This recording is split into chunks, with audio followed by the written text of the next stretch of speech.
14 minutos para as 9, 25 graus a temperatura, o Cidade Alerta, aqui pela Rio Pardo, nesta quarta-feira. Nós vamos conversar agora com a senadora Ana Amélia Lemos, do PP. Senadora, bom dia. Bom dia, Márcio. Bom dia, ouvintes do programa Cidade Alerta. Um bom dia especial também aos nossos vereadores do meu partido, o Rick, o Alveri, e o Cláudio Matana, que é o presidente, a militante mais ativa, que é a Cacá Kercher, que tem aí no Vale do Rio Pardo, sendo notabilizado assim, por uma grande mobilização junto à juventude progressista. Então, muito obrigada, Márcio, pela oportunidade de estar falando no seu programa, da nossa Rádio Rio Pardo. Tá certo, senadora. Eu quero registrar aqui que o Rick está comigo aqui nos estúdios e também a Cacá, né? O pessoal que está nos acompanhando aqui, e dentro de instantes vamos conversar com o Rick também aqui nos estúdios. Senadora, conversamos aí iniciamos a nossa conversa, né, sobre a discussão do voto aberto, do voto secreto aí no Congresso, né? E a senhora vem discutindo essa questão, é a autora do projeto que estabelece o voto aberto também na escolha aí do presidente da casa. É verdade, Márcio. Ontem, aliás, eu pedi para incluir na pauta, embora tivesse uma tarde com muitas matérias, como o Plano Nacional de Educação, uma matéria muito relevante, que eu sou vice-presidente da Comissão de Educação, então demos muita atenção, foi até tarde da noite. Eu pedi para incluir na pauta o meu projeto de resolução do Senado, 88, que altera o regimento interno, tornando abertas as votações que hoje são secretas na escolha da eleição da mesa.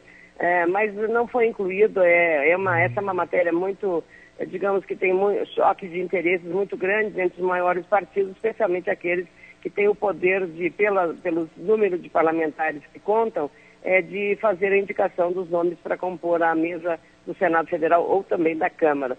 Então esse realmente eu já sei que eu estou meio como o Dom Quixote, né, dando...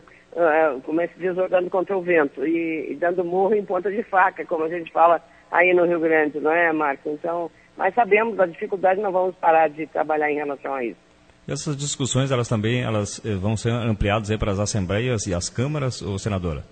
Não há dúvida, sem dúvida, também isso, por isso talvez a pressão maior contrária a esse meu projeto de resolução tenha essa força para inviabilizar a votação, mas eu acredito naquele velho ditado, água mole em pedra dura, tanto bate até que fura.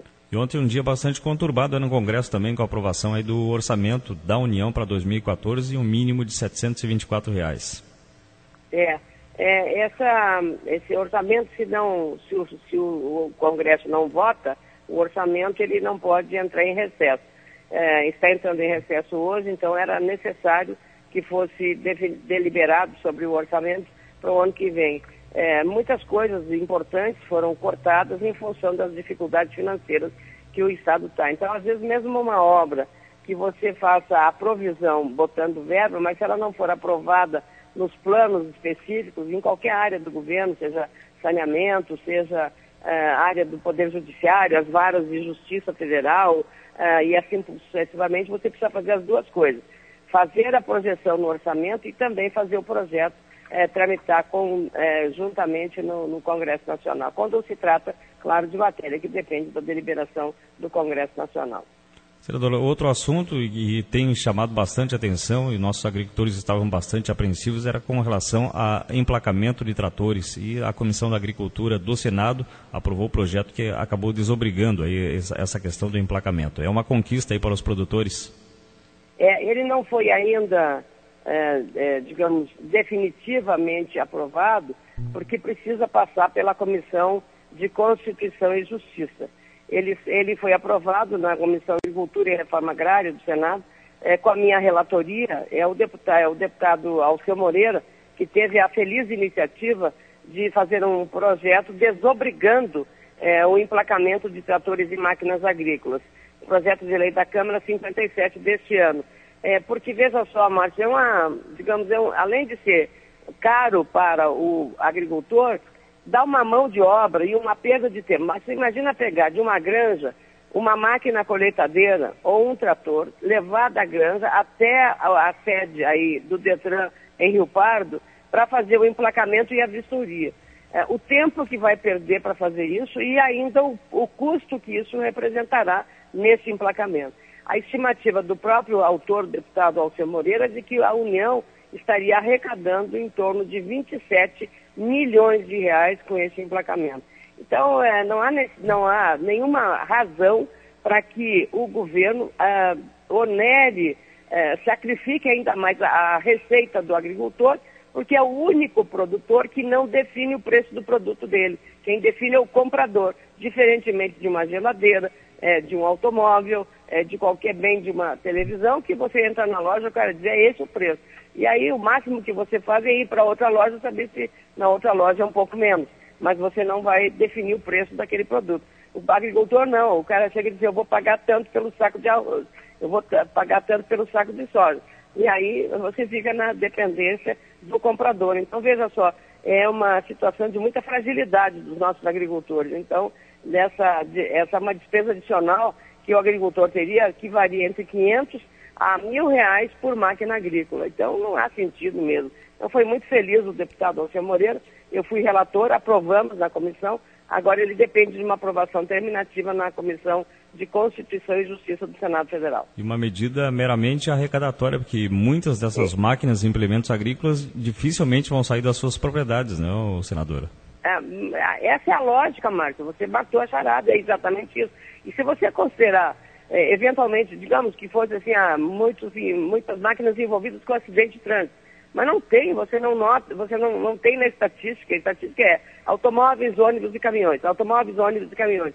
Então, esse é o problema do veículo automotor, não da máquina agrícola, que tem uma finalidade específica, ela no máximo atravessa uma rodovia federal ou estadual, quando a propriedade é dividida pela estrada. Então, tem que, evidentemente, sair de uma porteira e passar para outra. Mas isso é tão raro, a incidência de qualquer tipo de problema, e não há necessidade. Você disse bem, é uma fúria arrecadatória.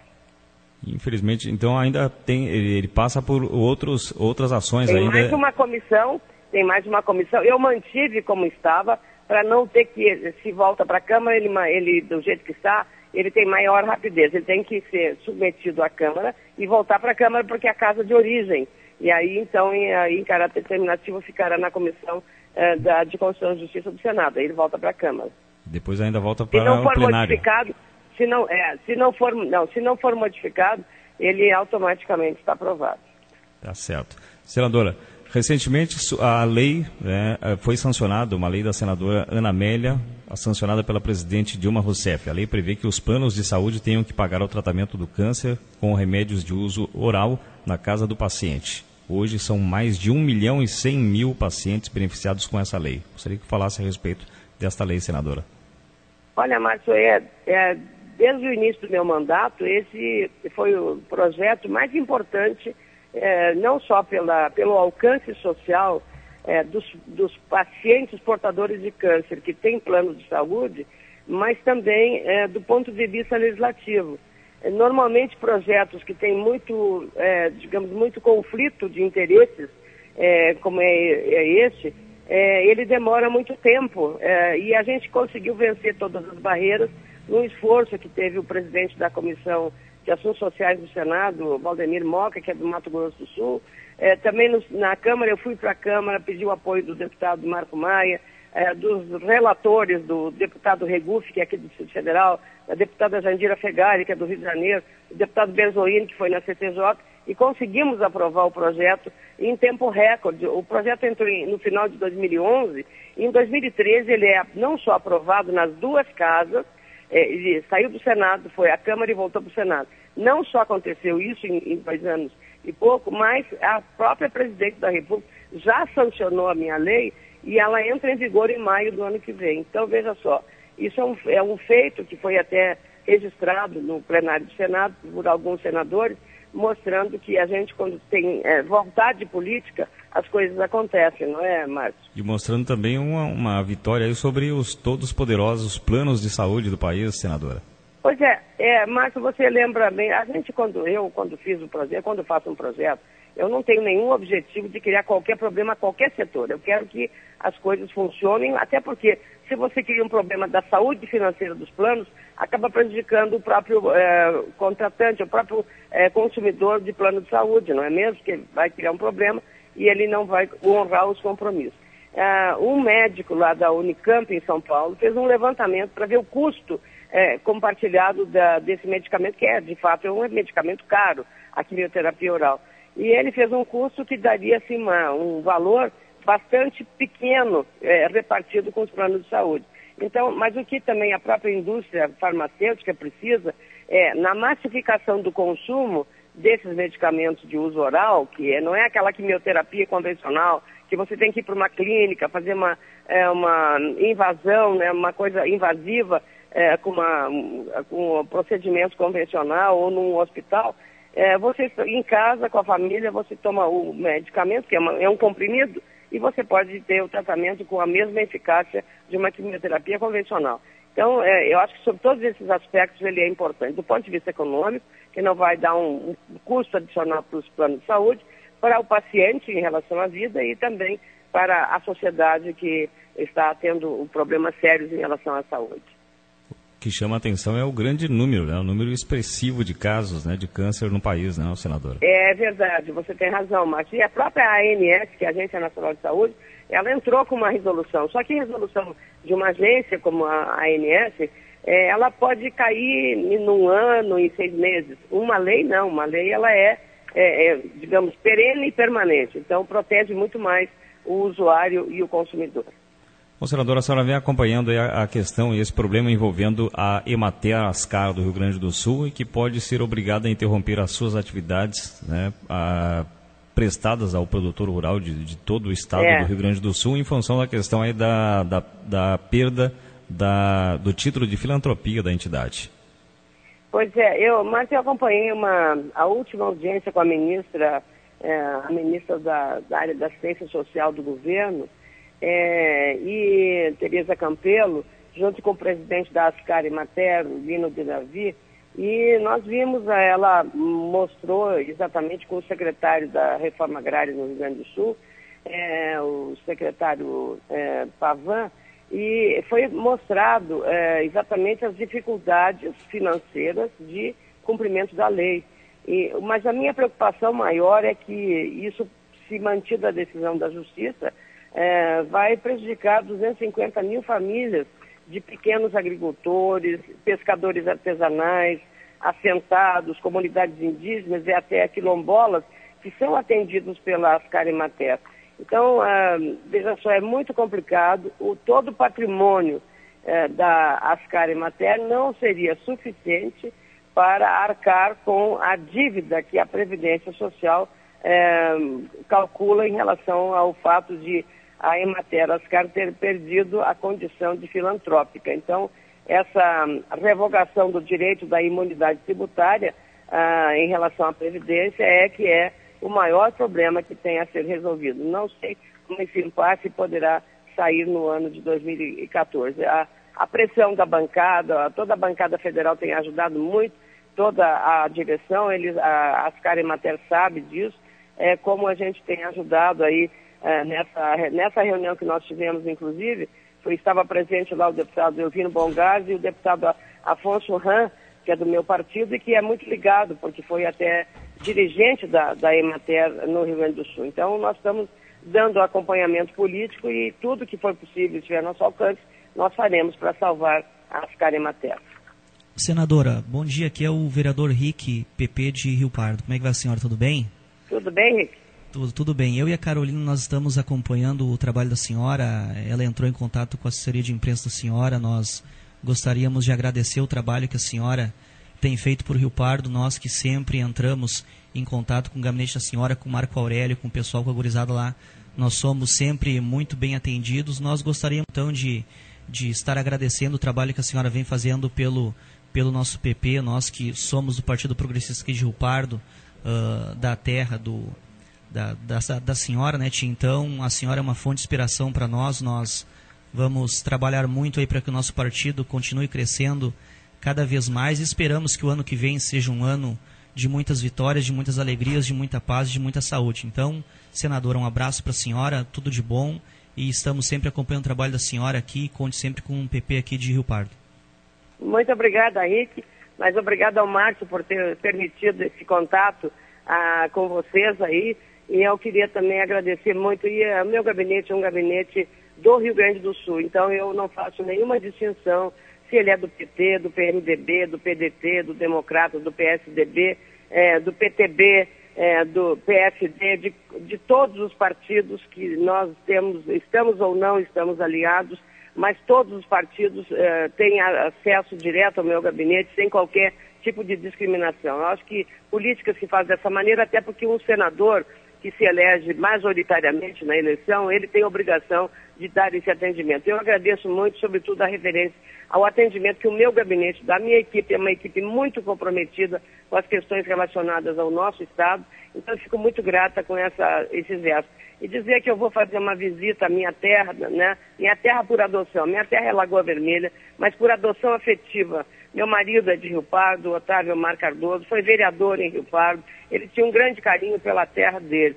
E eu, agora na sexta-feira, eu vou fazer uma visita à minha cunhada, que tem só 96 anos, a Dora Viana Cardoso, que nós chamamos de carinhosamente a avó Dora, e eu vou dar um abraço nela pelo Natal, como faço todos os anos. Então, vou estar aí passando pela cidade também, matando um pouco da saudade. Tá certo, senadora. Nós agradecemos a participação aqui no Cidade Alerta. O programa está sempre à disposição aí da cidadã emérita aqui do município de Rio Pardo. Obrigado, bom dia. Muito obrigada, Marco, pela oportunidade. Aproveito para desejar a toda a comunidade rio-pardense um Natal muito feliz e um 2014 com muita paz, muita saúde e muita prosperidade para todos. Um grande abraço e obrigada. Obrigado, igualmente. Conversamos aí com a senadora Ana Amélia e no próximo bloco a gente conversa aí com o vereador José Henrique, aqui nos estúdios da 7. 9h07, 9h07, o Cidade Alerta desta quarta-feira, 18 de dezembro. E agora a gente conversa aí com o vereador do PP, José Henrique dos Santos, o Rick. Bom dia, Rick. Bom dia, Márcio. Bom dia aos ouvintes da Rádio Pardo. Primeiramente, a Cacá está nos acompanhando aqui no estúdio. A alegria de falar com a nossa população de Rio Pardo. A nossa alegria também de estar trocando ideia com a nossa senadora Ana Amélia Lemos, senadora que vem se destacando no cenário brasileiro e aqui no Rio Grande do Sul por estar fazendo um grande mandato voltado às comunidades, especificamente as nossas aqui, né? Então, para nós é uma alegria muito grande ser do partido da senadora Ana Amélia Lemos, como eu dizia para ela antes, sempre quando a gente liga para o gabinete dela, pede informação ou troca alguma ideia, nós sempre somos bem atendidos. Abraço para o Marco Aurélio, para toda aquela gurizada lá que faz aquele meio de campo senador e muitos projetos, né, Tio? Muitos projetos voltados a diversas áreas, como tu já conversava com ela antes aqui, que ela vem se esforçando, e na área da saúde, grandes projetos. E a gente também, aqui no município de Rio Pardo, a gente entrou com um projeto de lei número 32L de 2 de setembro de 2013, que dispunha sobre as isenções de impostos territoriais e urbanos, né, as pessoas portadoras e da outras providências, né, Ti? Isso ficaria instituído se o Executivo Municipal, né, Ti, isentar as pessoas de IPTU e de impostos territoriais, né, pessoas portadoras de HIV, pessoas portadoras de câncer, e uma emenda do vereador ao seu Luiz Serraber, insuficiência renal também, né, Ti? Então, nós vemos nos preocupando bastante com esse índice alarmante de pessoas, né, que vem nos últimos anos crescendo com essas doenças, né, e a gente se pergunta, né, na condição de vereador, de legislador do município, eu sou um cara que eu me cobro muito fazendo o nosso trabalho dentro da Câmara Municipal de Vereadores de Rio Pardo, fazendo parte de quase todas as comissões que vocês acompanham, e então chegamos a alguma conclusão de que, de repente, se nosso hospital, se nossos planos de saúde não conseguem atingir essa demanda dessa população, entramos com um projeto de lei para que o município, então, né, se fosse possível, isentasse essas pessoas de cobrar impostos, porque essas pessoas, quando elas ficam doentes, essas pessoas elas têm que gastar muito para o seu tratamento, é uma carga psicológica muito grande, negativa, que elas recebem, elas têm que se afastar do seu serviço. Então, isso seria de uma ajuda muito grande, né, Tia? Então, nós estamos entrando com esse projeto de lei para que isso possa ocorrer. Esperamos que isso seja sancionado pelo Poder Executivo. Passou pela Câmara de Vereadores ontem em primeira votação, e seria de uma ajuda muito grande, né, tia? Todas aquelas pessoas que precisam desse apoio numa hora tão difícil que nós não gostaríamos que estivessem passando, mas infelizmente tem uma parte da sociedade que passa por esse tipo de problema. Exatamente, né? A gente falava agora há pouco com a senadora, né? O grande número que chama a atenção, né? O grande número de casos de câncer e outras doenças graves, né? E que infelizmente a gente acaba destacando toda semana, né? Falando a respeito desses assuntos, e essa é uma forma de dar uma vida mais digna para essas famílias que estão enfrentando esses problemas, e como o Rick falava agora, né? Tem gastos e os gastos são grandes, né, Rick? Verdade, Márcio. Como eu te dizia, a gente fica sempre tentando pensar no melhor da população e se preocupando para os projetos bons do Executivo Municipal sempre passarem para estar cada vez também mais melhorando a vida das pessoas, e acho que esse projeto de lei ele vinha, né, a atingir uma parte da população aí que está precisando, e sem dúvida nenhuma numa hora dessas, né, que a gente não gostaria que ninguém passasse, mas é uma forma, né, de essas pessoas estarem recebendo um auxílio para que elas pudessem estar aí, né, ajudando no tratamento. Projeto aprovado, né, no plenário, agora vai à sanção do prefeito. A segunda votação. Vai à segunda votação, e antes da próxima semana, depois vai à sanção. Ao Executivo Municipal. Tá certo.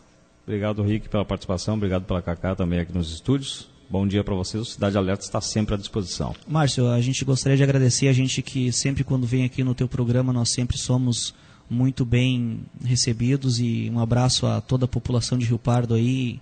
Se nós não tivermos mais a oportunidade, mas nós estamos sempre, né, conversando, mas desejar já antecipadamente a toda a população de Rio Pardo um Feliz Natal, um próximo Ano Novo, um Ano Novo com muita saúde, muita paz, muita alegria a todas as pessoas aqui do nosso município. Tá certo, obrigado igualmente, grande abraço. Conversamos aí com o vereador José Henrique dos Santos, o Rick, Cacá também com a gente aqui. Bom dia, grande abraço a vocês. 9h13, o Cidade Alerta, aqui pela Rio Pardo nesta quarta-feira.